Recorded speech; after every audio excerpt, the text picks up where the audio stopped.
নির্বাচন পরবর্তী সময়ে সনাতনী সম্প্রদায়ের উপর কোনো ধরনের হামলা বরদাস্ত করা হবে না, এমন হুঁশিয়ারি উচ্চারণ করেছেন চট্টগ্রাম 15 আসনের নবনির্বাচিত সংসদ সদস্য শাহজাহান চৌধুরী।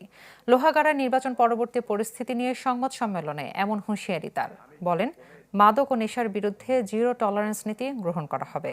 বালু উত্তোলন, পাহাড় ও মাটি কাটা সহ আইন বিরোধী কর্মকাণ্ড আইন শৃঙ্খলা বাহিনীর মাধ্যমে নিয়ন্ত্রণে আনা হবে। এছাড়াও সাংবাদিকদের আবাসন সমস্যা নিরসন, আর্থিক সহায়তা ও সামাজিক নিরাপত্তা নিশ্চিতে বোর্ড গঠনের কথা জানান শাহজাহান চৌধুরী।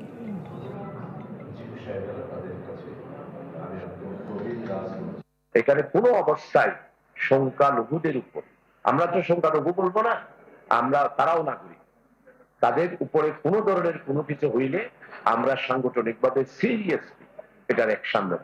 আমরা তাদের জন্য যা করা দরকার আমরা করব। প্রথম কাজ করব সাতকানিয়া লোহাগাড়াকে বিশেষ করে নেশা মাদক জিরো টলারেন্স হিসাবে আমি এটাতে আইন শৃঙ্খলাতে প্রথম পদক্ষেপ সেটা নিব। 2, বালু এবং পাহাড় কাটা, মাটি কাটা, আইন সিদ্ধ ছাড়া যা আছে এগুলো আল্লাহর উপর ভরসা করে আইন শৃঙ্খলা বাহিনী দিয়ে টোটাল নিয়ন্ত্রণ আনবে।